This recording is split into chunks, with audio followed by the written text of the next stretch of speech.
എല്ലാവർക്കും നമസ്കാരം. Master K അക്കാഡമിയുടെ പുതിയൊരു ഓൺലൈൻ വീഡിയോ ക്ലാസ്സിലേക്ക് എല്ലാവർക്കും സ്വാഗതം.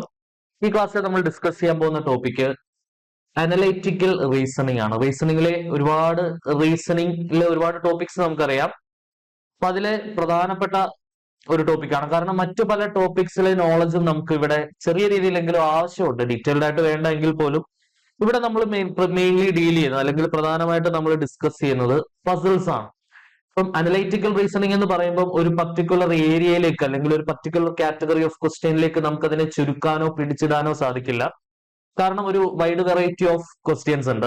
അനലൈറ്റിക്കൽ റീസണിംഗ് എന്ന് പറഞ്ഞാൽ നമ്മുടെ യുക്തിബോധം അനുസരിച്ച് അല്ലെങ്കിൽ നമ്മുടെ ഡിഡക്റ്റീവ് സ്കിൽ അനുസരിച്ച് നമുക്ക് ആൻസർ ചെയ്യാൻ കഴിയുന്ന ചോദ്യങ്ങളാണ്. പസിൽസ് ആണ് നമ്മൾ ഇവിടെ ചോദിക്കുന്നത്. അനലൈറ്റിക്കൽ പസിൽസ് എന്ന് പറയും. അതിൽ സീക്വൻഷ്യൽ ആയിട്ടുള്ള ഓർഡറിൽ ഉൾപ്പെടുന്ന ചോദ്യങ്ങൾ ഉണ്ടാവാം. ഈവൻ നമ്മുടെ ഫാമിലി റിലേഷൻ, ബ്ലഡ് റിലേഷനിലെ ചോദ്യങ്ങളല്ല, ഫാമിലി റിലേഷനുമായിട്ട് റിലേറ്റ് ചെയ്യുന്ന രീതിയിലുള്ള ചോദ്യങ്ങൾ ഉണ്ടാവാം. അത് നിങ്ങൾ വിചാരിക്കും ബ്ലഡ് റിലേഷൻ എന്ന് പറയുന്നത് സെയിം സംഭവം തന്നെ അല്ലേ എന്ന് വിചാരിക്കും. പക്ഷെ ബ്ലഡ് റിലേഷനിൽ നമ്മൾ സാധാരണ തരുന്ന ക്ലൂസ് ആയിരിക്കില്ല ഇവിടെ ഉണ്ടാവുന്നത്. ഇവിടെ ആൾക്കാരുടെ ജോലി, ഈവൻ ബ്ലഡ് റിലേഷൻ മാത്രമായിരിക്കില്ല, ചിലപ്പോൾ ആൾക്കാരുടെ ജോലിയും കൂടെ ഇൻക്ലൂഡ് ചെയ്യുന്ന രീതിയിലുള്ള ഡേറ്റാസ് ആയിരിക്കും പ്രൊവൈഡ് ചെയ്യുന്നത്. അതായത് പസിൽ സോൾവ് ചെയ്യുക, ചുരുക്കി പറഞ്ഞാൽ അത്രേ ഉള്ളൂ. അത് ഏത് രീതിയിൽ വേണമെങ്കിലും അവർക്ക് ചോദിക്കാം. ഈവൻ നമ്മൾ സീറ്റിംഗ് അറേഞ്ച്മെന്റ് ഒരു സെപ്പറേറ്റ് ടോപ്പിക്കായിട്ട് നമുക്ക് പഠിക്കാനുണ്ട്. പക്ഷെ അനലൈറ്റിക്കൽ റീസണിങ്ങിന്റെ ഭാഗമായിട്ട് അറേഞ്ച്മെന്റ് അല്ല ചെയ്യുന്നത്, നമ്മൾ ഓരോരുത്തരെ ഇന്ന സ്ഥലങ്ങളിൽ പ്ലേസ് ചെയ്യുക എന്ന് പറയും. അത്തരത്തിലുള്ള ചോദ്യങ്ങൾ it's coming under analytical reasoning. അപ്പൊ അത് ഏതൊക്കെ കാറ്റഗറി ഓഫ് ക്വസ്റ്റ്യൻസ് ആണ് നമ്മൾ പ്രധാനമായിട്ടും അനലൈറ്റിക്കൽ റീസണിങ്ങിൽ പഠിക്കേണ്ടത് എന്നുള്ളത് നമുക്ക് നോക്കാം. അതിന്റെ ബേസിക് ആയിട്ടുള്ള ഡെഫിനിഷനും കാര്യങ്ങളും എന്തൊക്കെയാണെന്ന് നോക്കാം. ശ്രദ്ധിച്ചിരിക്കണേ. ഞാൻ നേരത്തെ പറഞ്ഞ പോലെ analytical reasoning is mainly dealing with puzzles. Analytical reasoning എന്ന് പറയുമ്പോൾ അവിടെ പ്രധാനമായിട്ട് നമ്മൾ ഡിസ്കസ് ചെയ്യേണ്ടത് അല്ലെങ്കിൽ ഡീൽ ചെയ്യേണ്ടത് എന്തുമായിട്ടാണ്? പസിൽസുമായിട്ടാണ്. ഓക്കെ, ശ്രദ്ധിച്ചിരിക്കണേ. പസിൽസ് എന്ന് പറയുന്നത് എന്താണ്? ഒരു പസിൽ ഉണ്ടാവുക അല്ലെങ്കിൽ what do you mean by puzzles എന്ന് ചോദിച്ചു കഴിഞ്ഞാൽ അതൊരു raw information given for a sequence or an order. Sequence പ്രകാരമുള്ളതോ അല്ലെങ്കിൽ ഒരു പ്രത്യേക തരത്തിലുള്ള ഓർഡർ പ്രകാരമുള്ളതോ ആയ ഒരു കാര്യം, a thing which needs to be arranged systematically. അതായത് ലോജിക്കൽ ആൻഡ് സിസ്റ്റമാറ്റിക് അറേഞ്ച്മെന്റ്. അതായത് നമ്മുടെ യുക്തിബോധം അനുസരിച്ച് നമ്മൾ ചോദ്യത്തിനെ അപ്രോച്ച് ചെയ്യുന്നു എന്ന് തന്നെയാണ് ഇവർ ഉദ്ദേശിക്കുന്നത്.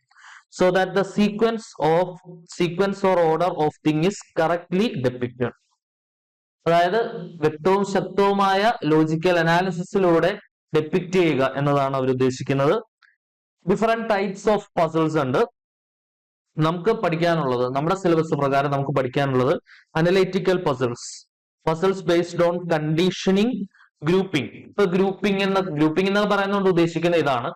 ഇപ്പൊ നമുക്കൊരു കുറച്ച് ആൾക്കാരുടെ ഒരു ടീം ഉണ്ടാക്കണം അല്ലെങ്കിൽ ഒരു ഗ്രൂപ്പ് ഉണ്ടാക്കണം എന്ന് വിചാരിക്കുക. ആ ഗ്രൂപ്പിനകത്ത് ചില കണ്ടീഷൻസ് ഉണ്ടായിരിക്കും. അതായത് ഇപ്പൊ സി എന്ന് പറയുന്ന ആൾ ഗ്രൂപ്പിൽ ഉണ്ടെങ്കിൽ ആളുടെ കൂടെ മസ്റ്റ് ആയിട്ട് ഡി ഉണ്ടായിരിക്കണം. അതൊരു കണ്ടീഷനാണ്. എ ഉണ്ടെങ്കിൽ കൂടെ ഇ ഉണ്ടാവാൻ പാടില്ല. അതൊരു കണ്ടീഷനാണ്.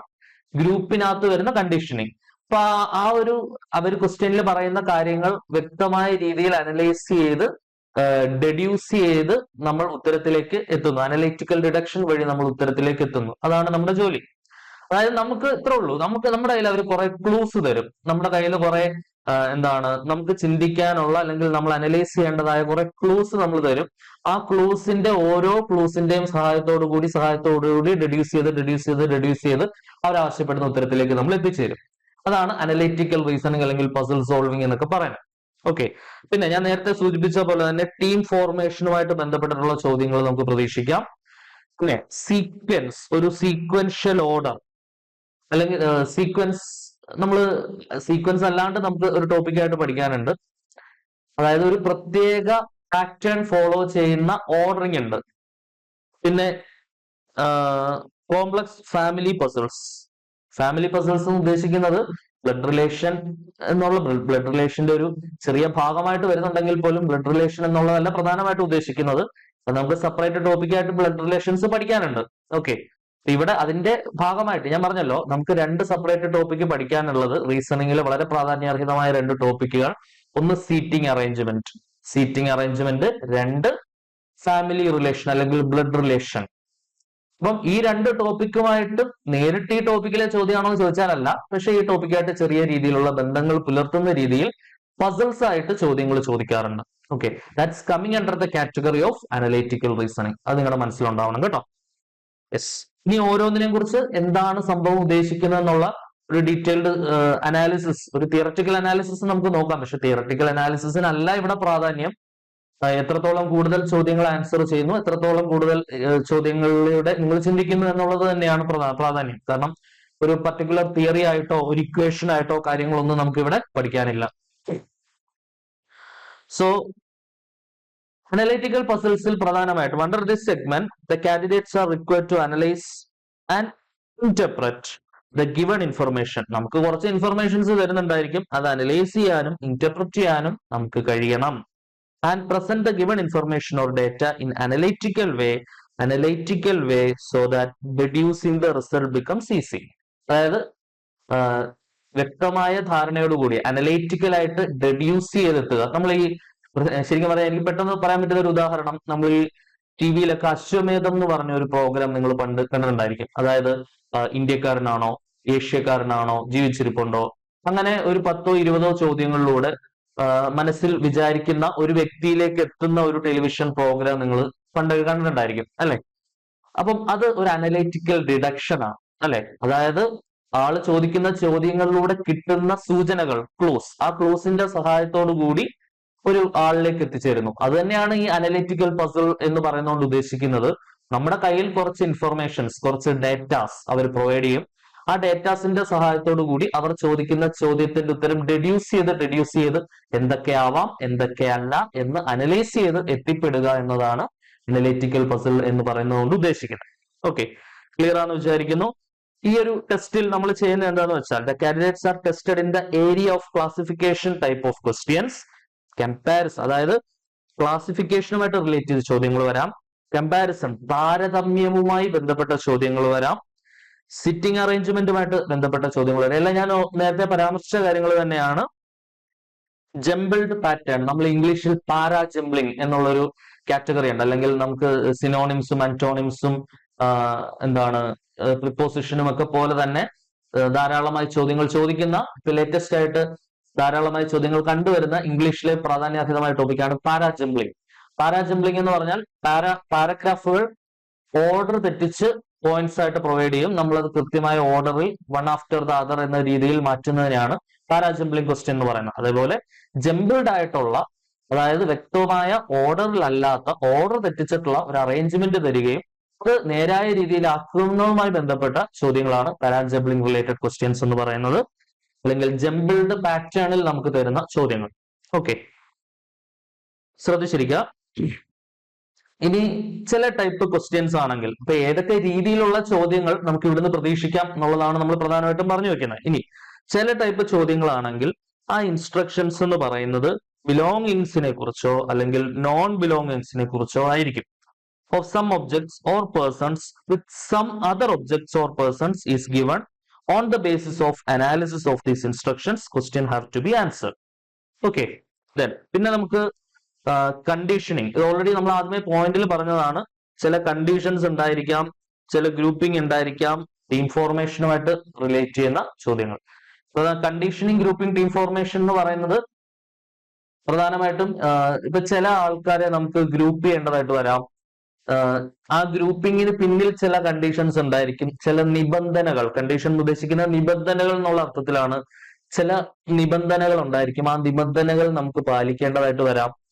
ആ നിബന്ധനകൾ ചോദ്യത്തിൽ വരും. അതായത് എയുടെ കൂടെ ഒരിക്കലും സി ഉണ്ടാവാൻ പാടില്ല, ബിയും സിയും ഒരുമിച്ച് ഒരു ഗ്രൂപ്പിൽ ഉണ്ടാവാൻ പാടില്ല, എനെയും ബിനെയും സിനെയും നമുക്ക് ഒരുമിച്ച് ഒരു ഗ്രൂപ്പിൽ ഇൻക്ലൂഡ് ചെയ്യാൻ പാടില്ല. അവർ പറയുന്ന കണ്ടീഷൻ എല്ലാം സാറ്റിസ്ഫൈ ചെയ്യുന്ന രീതിയിൽ വേണം നമുക്ക് എന്ത് ഫോം ചെയ്തെടുക്കാൻ, ഗ്രൂപ്പ് ഫോം ചെയ്തെടുക്കാൻ. ഓക്കെ, അപ്പൊ അവിടെ സെലക്ഷനുമായിട്ട് റിലേറ്റ് ചെയ്ത കണ്ടീഷൻസ് അവർ പ്രൊവൈഡ് ചെയ്യും. നമുക്ക് സെലക്ട് ചെയ്യേണ്ടാത്ത പേഴ്സൺസിനെ നമുക്ക് അതിൽ നിന്ന് അനലൈസ് ചെയ്യാൻ സാധിക്കും. ഈ ഇൻഫർമേഷന്റെ അടിസ്ഥാനത്തിൽ ടീം സെലക്ഷൻ നമുക്ക് ആൻസർ ചെയ്യാൻ സാധിക്കുന്നതാണ്. ക്ലിയർ ആണെന്ന് വിചാരിക്കും. ഓക്കെ, അടുത്തതാണ് puzzles based on sequential order of events. ഒരു പർട്ടിക്കുലർ സീക്വൻസിന്റെ അടിസ്ഥാനത്തിൽ ചില ക്ലൂസ് നമുക്ക് ഈ ക്വസ്റ്റ്യനിൽ തരുന്നുണ്ടായിരിക്കും, ഈ ചില ഈവൻസിന്റെ ഒക്കറൻസുമായിട്ട് റിലേറ്റ് ചെയ്ത്. നമ്മൾ ചെയ്യേണ്ടത് എന്താണെന്ന് വെച്ചാൽ നമ്മളത് അനലൈസ് ചെയ്യുന്നു, ആ ഇൻഫർമേഷൻസിലെല്ലാം അനലൈസ് ചെയ്യുന്നു, എന്നിട്ട് ശരിയായിട്ടുള്ള സീക്വൻസ് നമ്മൾ തന്നിട്ടുള്ളതിൽ നിന്ന് ഫ്രെയിം ചെയ്തെടുക്കുന്നു ആൻഡ് അതിനനുസൃതമായിട്ട് നമ്മൾ ആ ചോദ്യങ്ങൾ ആൻസർ ചെയ്യുന്നു. ഓക്കെ, ഇതൊക്കെ ജസ്റ്റ് തിയറി ആയിട്ട് ഞാനൊന്ന് പറഞ്ഞു പോകുന്നേ ഉള്ളൂ. നമുക്ക് ചോദ്യങ്ങൾ ചെയ്യുമ്പോൾ നിങ്ങൾക്ക് അത് ക്ലിയർ ആവും, ഓരോ ചോദ്യങ്ങളും ഏത് രീതിയിലാണ് അനലൈസ് ചെയ്യുക എന്നുള്ളത്. കേട്ടോ? പിന്നെ ഫാമിലി റിലേറ്റഡ് ആയിട്ട് വരുന്ന പസിൽസ്, ഫാമിലി പസിൽസ് എന്തൊക്കെയാണ് അവിടെ നമ്മൾ പ്രധാനമായിട്ടും നോക്കേണ്ടത്? നമ്മൾ ബ്ലഡ് റിലേഷൻ നമുക്കൊരു സെപ്പറേറ്റ് ടോപ്പിക് ആയിട്ട് ഓൾറെഡി പഠിക്കാനുണ്ട് അല്ലെ? യെസ്, ബ്ലഡ് റിലേഷൻ വളരെ രസമുള്ള ഒരു ടോപ്പിക്കാണ്. റീസണിങ്ങിനകത്ത് ചില കൺഫ്യൂസിംഗ് ആയിട്ടുള്ള ചില രീതിയിൽ ചോദ്യങ്ങൾ വരുമ്പോഴൊക്കെ നമുക്ക് ഒന്ന് വെച്ച് നിൽക്കാറുള്ള, പക്ഷെ ഒരുമാതിരി എല്ലാവർക്കും പെട്ടെന്ന് തന്നെ ആൻസർ ചെയ്യാൻ കഴിയുന്ന ഒരു ടോപ്പിക് തന്നെയാണ് ബ്ലഡ് റിലേഷൻ എന്ന് പറയുന്നത്. ഓക്കെ, അപ്പൊ ആ ചോദ്യത്തിന്റെ റേഞ്ച് പോലെ ഇരിക്കും അല്ലെ? ചില ചോദ്യങ്ങൾ ഒരല്പം കൺഫ്യൂസിംഗ് ആയിരിക്കാം, ചിലത് നിങ്ങൾക്ക് പെട്ടെന്ന് കിട്ടുന്ന ടൈപ്പ് ക്വസ്റ്റ്യൻസും ബ്ലഡ് റിലേഷനകത്ത് ഉണ്ടാവും. പക്ഷെ സാധാരണ ഒരു ബ്ലഡ് റിലേഷൻ ചോദ്യത്തിനകത്ത് നമ്മൾ കാണുന്ന പോലെ blood is thicker than water എന്നൊക്കെ നമ്മൾ പറഞ്ഞ് പഠിക്കാറുള്ള ആ ഒരു അച്ഛനാണ്, മകനാണ്, എന്താണ്, അമ്മാവനാണ്, അമ്മായിയാണ് എന്ന് പറയുന്ന രീതിയിലുള്ള ഒരു റിലേഷൻ ആയിരിക്കില്ല നമുക്ക് ഇവിടെ പ്രതീക്ഷിക്കുന്നത്. അതായത് എന്താണ് blood relation, not only the relation between two persons, ഇവിടെ നമുക്ക് കൂടുതൽ പ്രതീക്ഷിക്കാം. അതായത് അതിന്റെ ഒരു ഭാഗമാണ് എന്ന് പറയാമെങ്കിൽ കൂടെയും അപ്പാർട്ട് ഫ്രം ദ റിലേഷൻഷിപ്പ്, അതാണ് നമ്മൾ പഠിക്കേണ്ടത്. Apart from the relationship, analytical റീസണിങ്ങുമായിട്ട് ബന്ധപ്പെട്ട് വരുന്ന ഫാമിലി പസിൽസിൽ നമ്മൾക്ക് കാണാൻ സാധിക്കുന്നത് ആൾക്കാരുടെ പ്രൊഫഷൻസ് അതിനകത്തൊരു ഭാഗമായിരിക്കാം, അവരുടെ ക്വാളിറ്റീസ് ഒരു ഭാഗമായിരിക്കാം, അവര് ധരിക്കുന്ന ഡ്രസ്സുകൾ ഒരു ഭാഗമായിരിക്കാം, അവരുടെ പ്രിഫറൻസുകൾ, അവരുടെ മുൻഗണനകൾ ഒരു ഭാഗമായിരിക്കാം. Other things of the family members are also taken into consideration.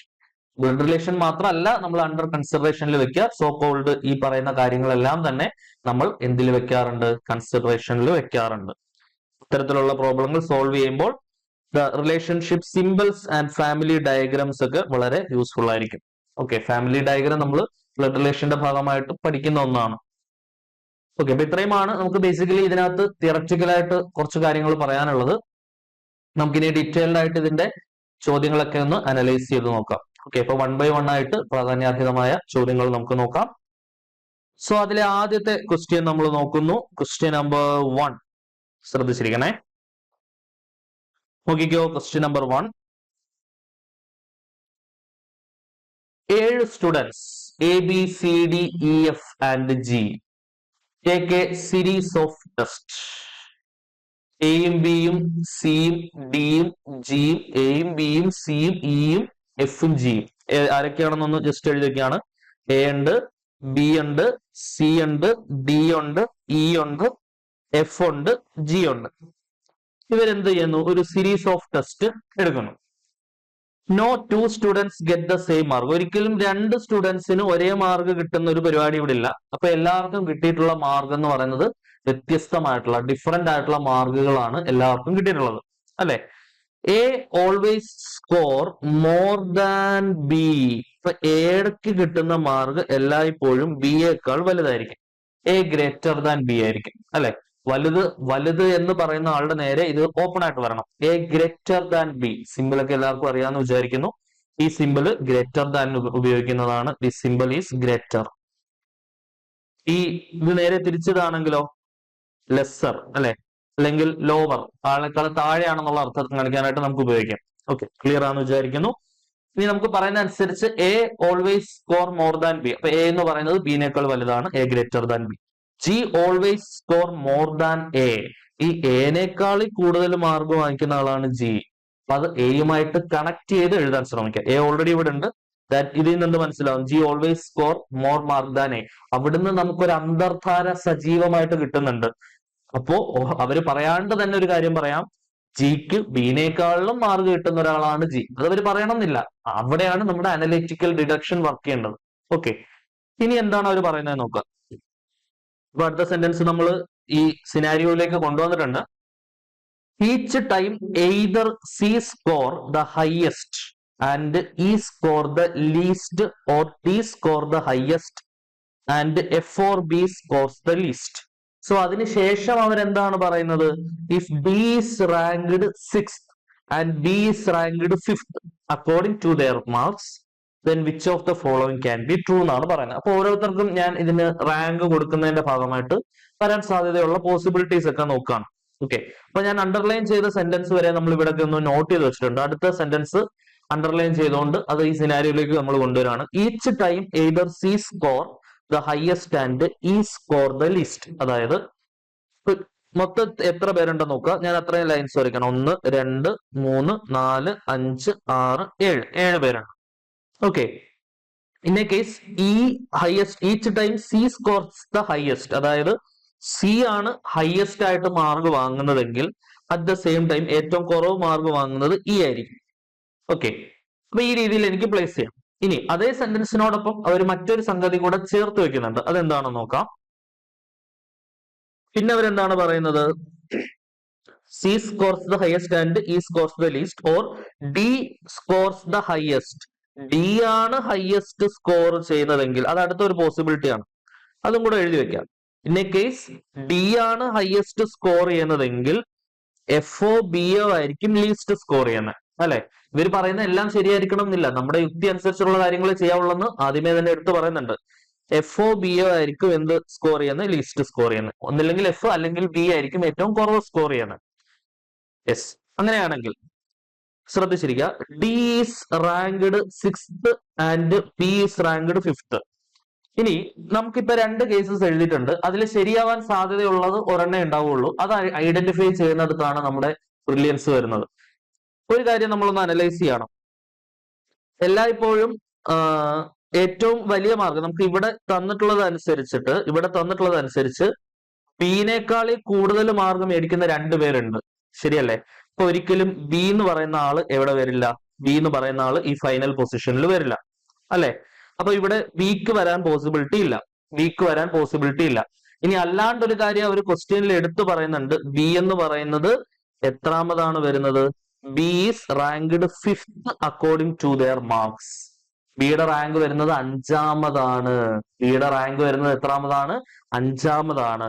അപ്പൊ നമ്മൾ എന്താണ് അവിടെ മനസ്സിലാക്കേണ്ടത്? ഈ സെക്കൻഡ് കണ്ടീഷൻ തന്നെ മൊത്തത്തിൽ ഫോൾസ് ആയിട്ടുള്ള ഒരു കണ്ടീഷൻ ആണ്. ഈ ആദ്യത്തെ കണ്ടീഷൻ വെച്ചിട്ട് നമുക്കൊന്ന് അനലൈസ് ചെയ്യാം.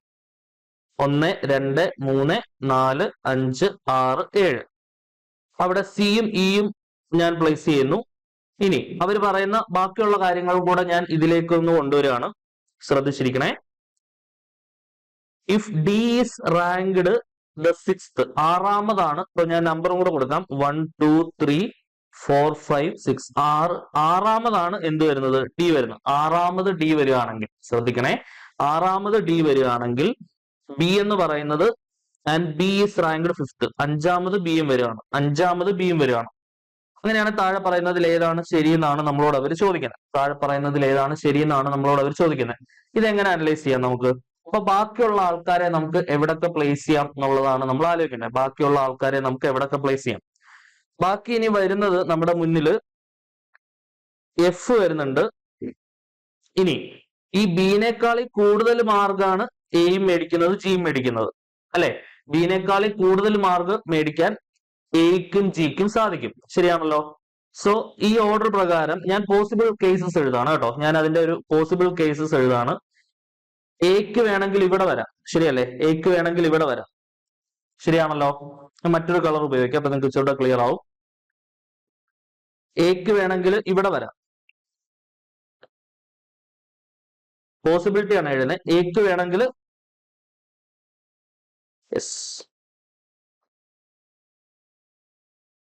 ഈ ഒരു പൊസിഷനിൽ എ വരാം, അല്ലെ? ഈ ഒരു പൊസിഷനിൽ എ വരാം. അറ്റ് ദ സെയിം ടൈം ജിക്ക് ഇവിടെ വരാം, ഇവിടെ എഫ് വരാം, പ്രശ്നമില്ല. ഓക്കെ, ക്ലിയർ ആണെന്ന് വിചാരിക്കുന്നു. ഇതൊരു പോസിബിലിറ്റി ആണ്. പോസിബിലിറ്റി നമുക്ക് കൃത്യമായി ഇത് കണ്ടുപിടിക്കാൻ പറ്റുന്നതല്ല. പോസിബിൾ ആയിട്ട് എന്തൊക്കെ സാധ്യത ഉണ്ടെന്ന് എഴുതി വെക്കുക എന്നുള്ളതാണ് നമ്മൾ ആദ്യം ശ്രദ്ധിക്കേണ്ടത്. പിന്നെ വരാനുള്ള പോസിബിലിറ്റി എന്താണ്? ഈ എഫിനെ കുറിച്ച് അവർ പ്രത്യേകിച്ചൊന്നും പറയുന്നില്ല. അപ്പൊ അതുകൊണ്ട് എഫ് ഇവിടെ വരാം. എഫ് എന്ന് പറയുന്ന ആള് ഈ ഒരു പൊസിഷനിൽ വരാം, ശരിയാണല്ലോ? എഫിന് ഇവിടെ വരാൻ സാധ്യതയുണ്ട്. ഇപ്പൊ നമ്മൾ എനെയും ജിനെയും ഇവിടെ കൊടുത്താൽ മതി. ക്ലിയർ ആണല്ലോ? ഇനി എഫിന് ഇവിടെ വരികയാണെങ്കിൽ, എഫ് നടുക്ക് വരികയാണെങ്കിൽ നമ്മൾ എന്ത് ചെയ്യണം? എനെയും ജീനെ ഇതേപോലെ കൊടുക്കും.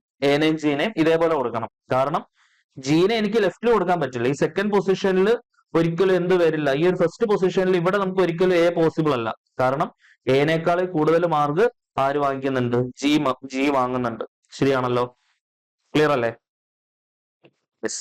അപ്പൊ ഞാൻ ഇത്രയും പോസിബിലിറ്റി, ഈ 3 പോസിബിലിറ്റി ആണ്. ഈ 3 പോസിബിലിറ്റിയിൽ എന്ത് വേണമെങ്കിലും ആ 2, 3, 4 പൊസിഷനിൽ സംഭവിക്കാം. ശരിയല്ലേ? ഈ 3 പോസിബിലിറ്റിയിൽ എന്ത് വേണമെങ്കിലും ആ 2, 3, 4 പൊസിഷനിൽ സംഭവിക്കാലോ. അക്കാര്യത്തിൽ സംശയമില്ല എന്ന് വിചാരിക്കുന്നു. ഇനി അവര് പറയുന്ന സ്റ്റേറ്റ്മെന്റുകൾ നമ്മൾ ഓരോന്നായിട്ട് വായിച്ചു നോക്കുകയാണ്. F is ranked third or fourth. F 3-മതോ വരാം, അല്ലെങ്കിൽ 4-മത് വരാം. ശരിയാണ്. എഫ് എന്ന് പറയുന്നത് 3-മത് വരാം, അല്ലെങ്കിൽ 4-മത് വരാം. ശ്രദ്ധിച്ചിരിക്കണേ. എഫ് എന്ന് പറയുന്നത് 3-മത് വരാം, അല്ലെങ്കിൽ 4-മത് വരാം. ശരിയാണല്ലോ? 3-മതും പോസിബിലിറ്റി ഉണ്ട്, 4-മതും പോസിബിലിറ്റി ഉണ്ട്. യെസ്. അപ്പൊ അത് നമുക്ക് പരിഗണനയിൽ വെക്കാം. ബാക്കിയുള്ള ഓപ്ഷൻസ് കൂടെ നോക്കാം. A is ranked second or 7. എക്ക് ഒരിക്കലും സെക്കൻഡ് വരാൻ പറ്റില്ല. എക്ക് ഒരിക്കലും സെക്കൻഡ് വരാൻ പറ്റില്ല, അല്ലെ? ഞാൻ ഈ ഒരു റോ നമ്മൾ നോക്കിയ പോസിബിലിറ്റിക്കകത്ത് എ വരുന്നില്ല. ശരിയാണല്ലോ? ഈ ഒരു കോളം നമ്മൾ നോക്കിയ പോസിബിലിറ്റിയിൽ എ വരുന്നില്ല. പിന്നെ 7-മത് ഓൾറെഡി ഇ ആണല്ലോ. അപ്പൊ ഇനി അത് നോക്കണ്ട, അത് തെറ്റായിട്ടുള്ള സ്റ്റേറ്റ്മെന്റ് ആണ്. G is ranked first or fourth. First C ആണ്. ഫോർത്തിൽ ഒരിക്കലും ജി വരാൻ പറ്റില്ല. ഫോർത്തിൽ ഒരിക്കലും ജി വരാൻ പറ്റില്ല. കാരണം എന്താണ്? അവിടെ A greater than be greater than G എന്നുള്ള കണ്ടീഷൻ ഫെയിൽ ആവും. ശരിയല്ലേ? കാരണം ജിക്കും ബിക്കും ഇടയ്ക്ക് ആരുണ്ടാവണം? എ ഉണ്ടാവണം. ബിക്ക് തൊട്ട് ശേഷം ആർക്ക് വരാൻ പറ്റില്ല? എക്ക് വരാൻ പറ്റില്ല. അപ്പൊ ജി ഇസ് റാങ്ക്ഡ് ഫസ്റ്റ് എന്നുള്ള കണ്ടീഷൻ ഓൾറെഡി തെറ്റാണ്. സി ആണ് ഫസ്റ്റ്. അപ്പൊ ഫോർത്ത് ഒരിക്കലും വരില്ല. ഇനി E is ranked fourth or third. ഫോർത്തിൽ ഇ വരുന്നില്ല.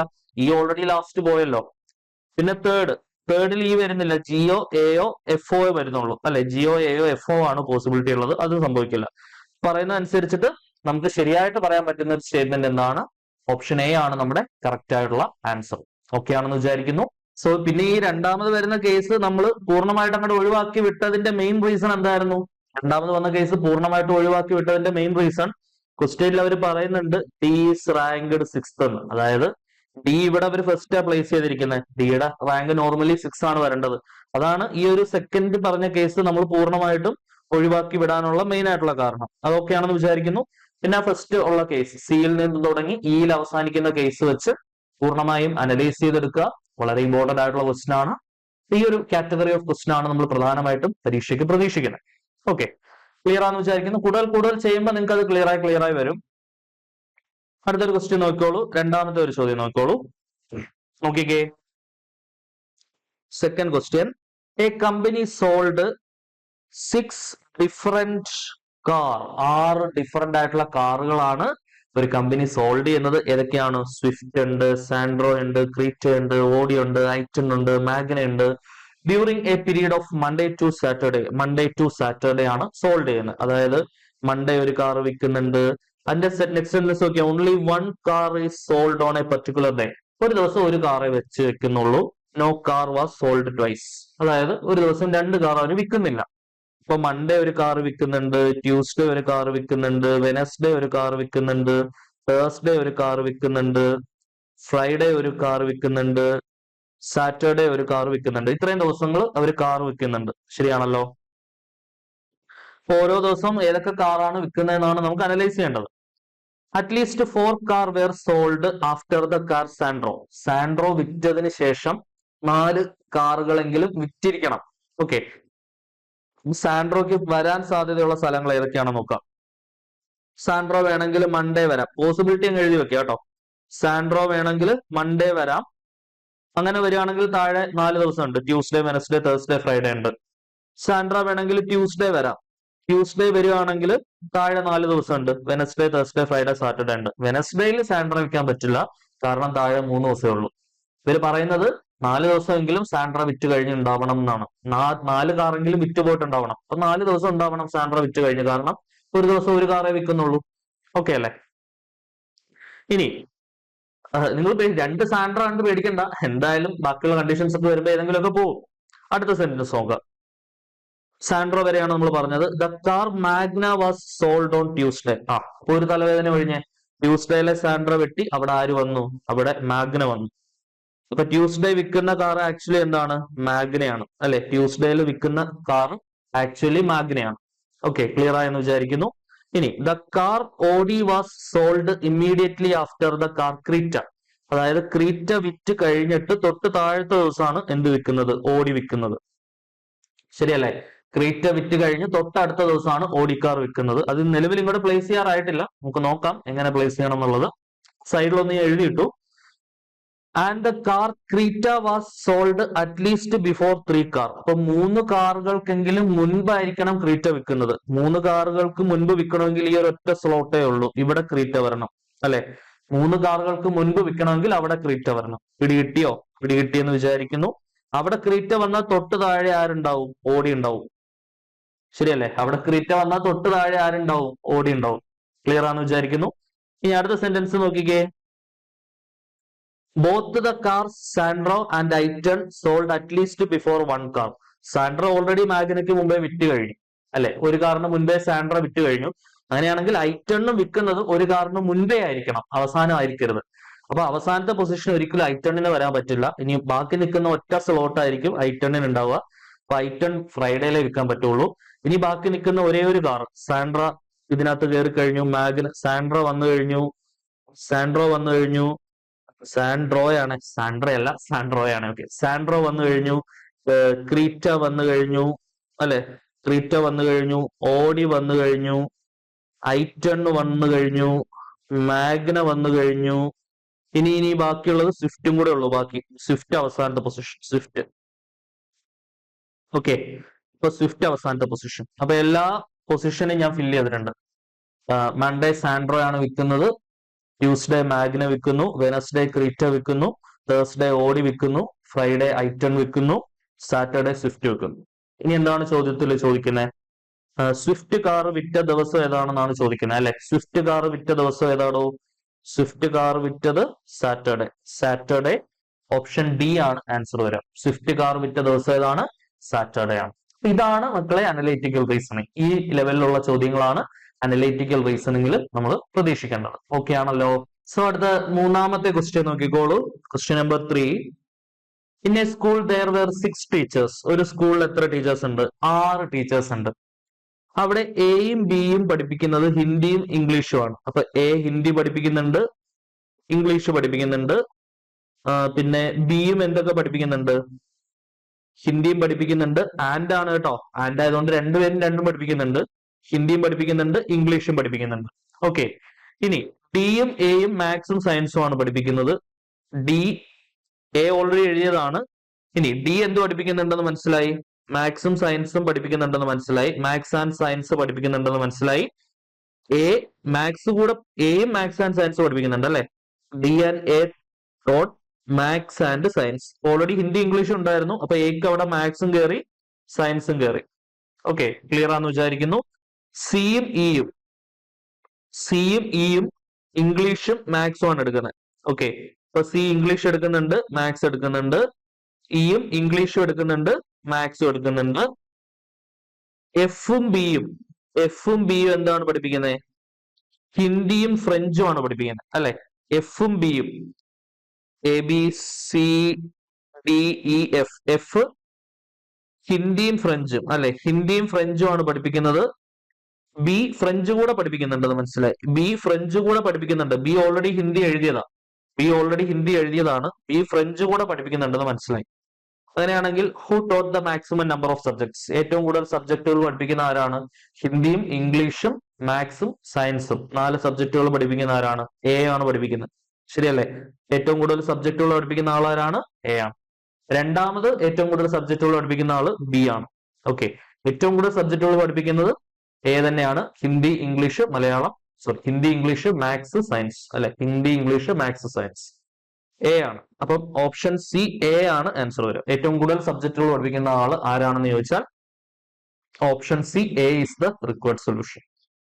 ഓക്കെ, ക്ലിയർ ആണെന്ന് വിചാരിക്കുന്നു. സിമ്പിൾ ആയിട്ടൊന്ന് അനലൈസ് ചെയ്യുക, ഈസി ആയിട്ട് ആൻസറിലേക്ക് എത്താനായിട്ട് പറ്റും. ഓക്കെ, അടുത്ത ക്വസ്റ്റ്യൻ നോക്കിയോളൂ. ക്വസ്റ്റ്യൻ നമ്പർ 4 ശ്രദ്ധിച്ചിരിക്കണേ. നോക്കിക്കേ, നന്നായിട്ട് വായിച്ച് അനലൈസ് ചെയ്യേണ്ട ഒരു ചോദ്യമാണ്.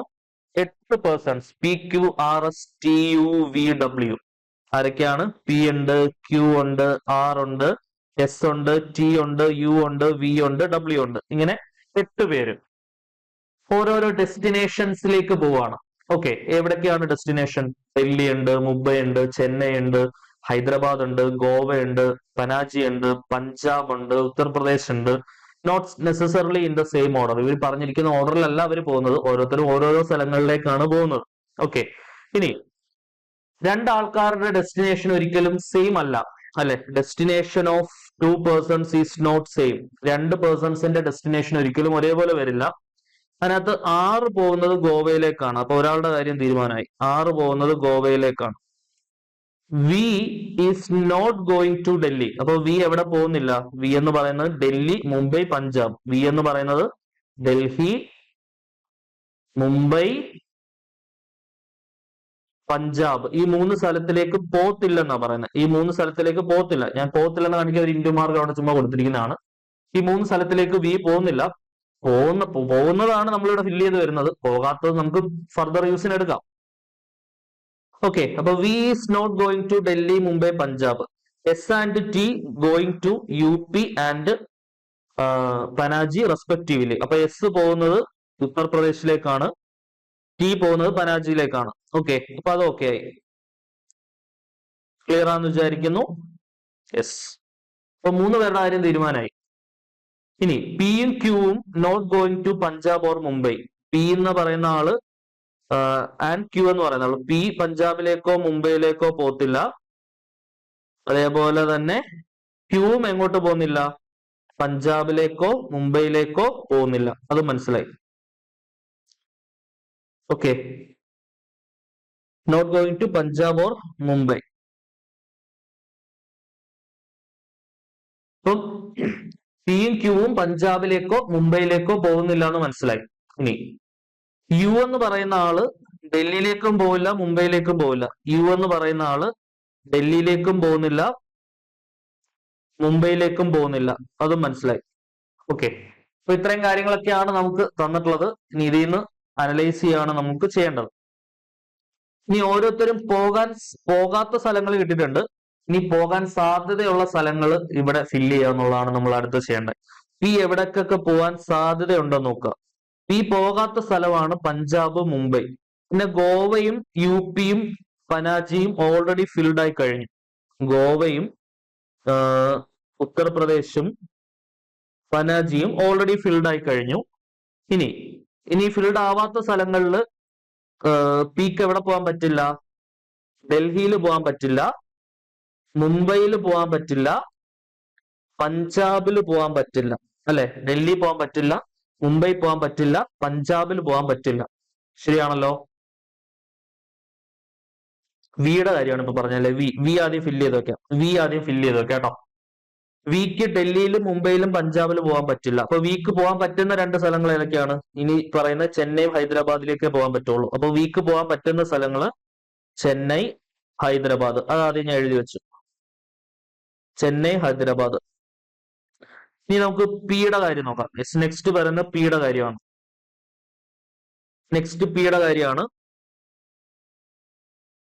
നോക്കിക്കേ, അവിടെ നേരത്തെ പറഞ്ഞ പോലെ തന്നെ 3 പേര് ഓൾറെഡി ഫിൽഡ് ആണ്. ഗോവയും പനാജിയും ഉത്തർപ്രദേശും ഓൾറെഡി ഫിൽഡ് ആണ്. മറ്റേത് 2 പോസിബിലിറ്റി ഉള്ളപ്പോൾ ഒരാളെ കൺഫേം ചെയ്ത് പറയാൻ പറ്റില്ല, അല്ലെ? ഇനി നിങ്ങൾ നോക്കുക, പിക്ക് പഞ്ചാബിലേക്കും മുംബൈയിലേക്കും പോകാൻ പറ്റില്ല. പഞ്ചാബിൽ പോകാൻ പറ്റില്ല, മുംബൈയിൽ പോകാൻ പറ്റില്ല. ബാക്കിയുള്ള പോസിബിലിറ്റി ഡൽഹിയിലോ ചെന്നൈയിലോ ഹൈദരാബാദിലോ പോവാം, അല്ലെ? ഇപ്പൊ ഡൽഹിയിൽ പോവാം, ചെന്നൈയിൽ പോവാം, ഹൈദരാബാദിൽ പോവാം, അല്ലെ? ഡൽഹിയിലോ ചെന്നൈയിലോ ഹൈദരാബാദിലോ ആർക്ക് പോവാം? പിക്ക് പോവാം. ഓക്കെ ആണല്ലോ? ഇനി ക്യൂവിന്റെ പോസിബിലിറ്റി എന്തൊക്കെയാണെന്ന് നോക്കാം. ശ്രദ്ധിച്ചിരിക്കുക, ക്യൂവിന്റെ പോസിബിലിറ്റി എന്തൊക്കെയാണെന്ന് നോക്കാം.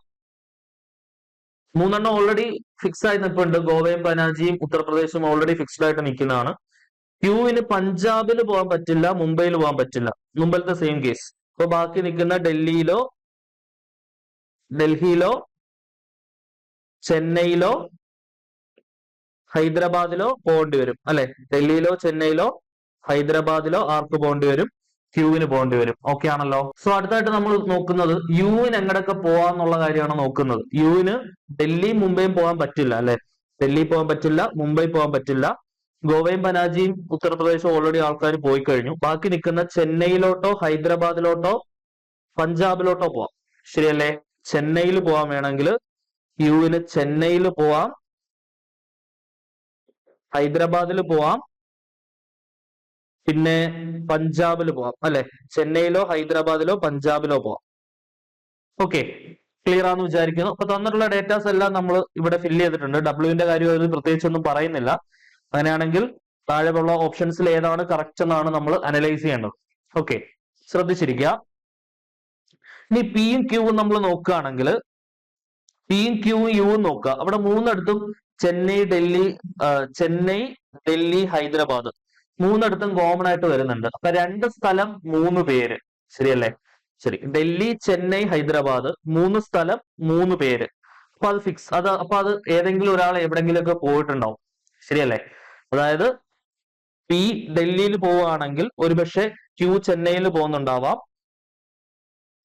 അപ്പം ഡൽഹിയിലോ ചെന്നൈയിലോ പോവുകയാണെങ്കിൽ യുവിന് പിന്നെ ഒരു ഒറ്റ ഓപ്ഷനേ ഉള്ളൂ, പഞ്ചാബ് പോകേണ്ടി വരും. പഞ്ചാബ്, അതായത് ചെന്നൈ അവിടെ ഒറ്റയ്ക്ക് നിൽക്കുന്നത്. ചെന്നൈയും ഹൈദരാബാദും മുകളിൽ രണ്ടിടത്തും പി ക്യൂ യു നോക്കുക.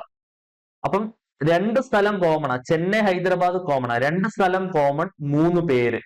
അപ്പം ആ കോമൺ ആയിട്ടുള്ള 2 സ്ഥലത്തോട്ട് പിയും ക്യൂവും പോയാൽ പിന്നെ വരുന്നത് പഞ്ചാബാണ്. ആ പഞ്ചാബിലേക്ക് മസ്റ്റ് ആയിട്ടും ആര് പോകണം?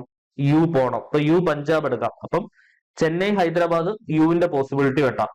ശരിയല്ലേ? പിന്നെ നിൽക്കുന്ന ഡൽഹി, ചെന്നൈ, ഹൈദരാബാദ്. അവിടെ നമ്മൾ മനസ്സിലാക്കേണ്ട കാര്യം ഓരോരുത്തർ പോകാൻ സാധ്യതയുള്ള സ്ഥലങ്ങളാണ്.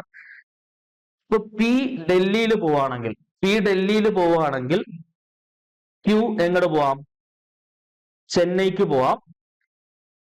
അപ്പോ സ്വാഭാവികമായിട്ടും ഡബ്ല്യു ഹൈദരാബാദിലാണ് പോകേണ്ടത് അല്ലെ? അങ്ങനെ ഒരു ഓപ്ഷൻ നമുക്ക് കാണാൻ പറ്റില്ല. ഡബ്ല്യു ഹൈദരാബാദ് എന്ന് പറഞ്ഞൊരു ഓപ്ഷൻ നമുക്ക് കാണാൻ പറ്റില്ല. ഇവിടെ നമ്മൾ ഇനി ക്യൂവും നമ്മുടെ ഓപ്ഷനിൽ തന്നിട്ടുള്ളത് പിയും ക്യൂ ഉണ്ട്, ഡബ്ല്യുവിന്റെ 2 ഓപ്ഷൻസ് ഉണ്ട്, പിന്നെ പിയും ക്യൂവും. ഓക്കെ, അപ്പൊ ഡബ്ല്യു ഹൈദരാബാദ് എന്നുള്ളൊരു ഓപ്ഷൻ ഇല്ല. അപ്പൊ അത് നമുക്ക് വിടാം. പിന്നെ ഒരു പോസിബിലിറ്റി എന്താണ്?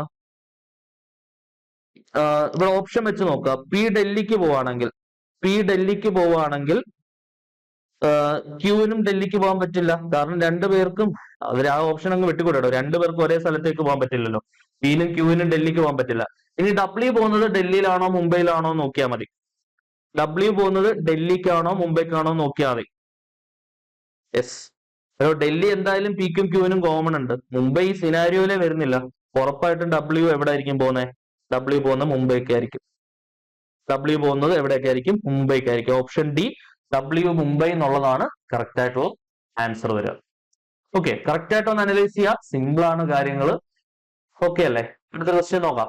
ക്വസ്റ്റ്യൻ എയും ബിയും സിയും ഡിയും ഇയും എഫും സ്കൂൾ ഗോയിങ് ചിൽഡ്രൻസ് ആണ് അല്ലെ? എയും ബിയും സിയും ഡിയും ഇയും എഫും സ്കൂൾ ഗോയിങ് ചിൽഡ്രൻസ് ആണ്.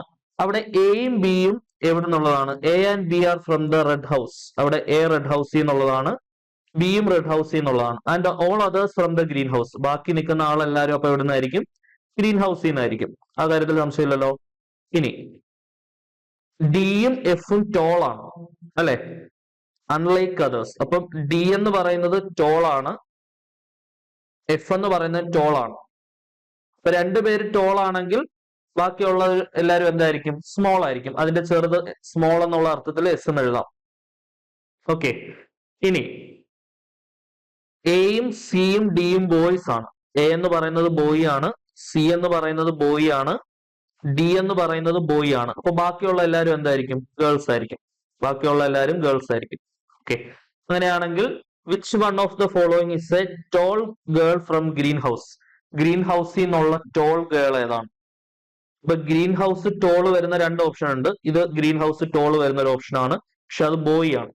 പിന്നെ ഗ്രീൻ ഹൗസ് ടോൾ വരുന്നത് മറ്റൊരു ഓപ്ഷൻ ഇതാണ്, അത് ഗേൾ ആണ്. അപ്പം ആരാണ്? എഫ് ആണ് ആൻസർ വരിക.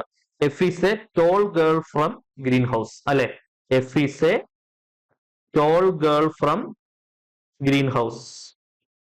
ഗ്രീൻ ഹൗസിൽ നിന്നുള്ള ടോൾ ഗേൾ ആരാണ്? എഫ് ആണ്. സോ ഓപ്ഷൻ എ എഫ് ആണ് ആൻസർ വരിക. F is a tall girl from എന്താണ്? Green house. ഓക്കെ ആണെന്ന് വിചാരിക്കുന്നു. യെസ്. അപ്പൊ നമ്മുടെ 5 ക്വസ്റ്റ്യൻസ് ആണ് നമ്മൾ ഈ ക്ലാസ്സിൽ ഡിസ്കസ് ചെയ്തത്. ഓക്കെ, അപ്പം ഇതിന്റെ ബേസിക് ആയിട്ടുള്ള അനലൈറ്റിക്കൽ റീസണിങ്ങുമായിട്ടുള്ള ബന്ധപ്പെട്ട തിയററ്റിക്കൽ കൺസെപ്റ്റ്സും 5 പ്രധാനപ്പെട്ട ചോദ്യങ്ങളുമാണ് ഈ ക്ലാസ്സിൽ നമ്മൾ നോക്കിയത്. കൂടുതൽ ഇമ്പോർട്ടന്റ് ആയിട്ടുള്ള പ്രാക്ടീസ് ക്വസ്റ്റ്യൻസുമായിട്ട് നമുക്ക് അടുത്ത ക്ലാസ്സിൽ വീണ്ടും കാണാം. Until then, bye.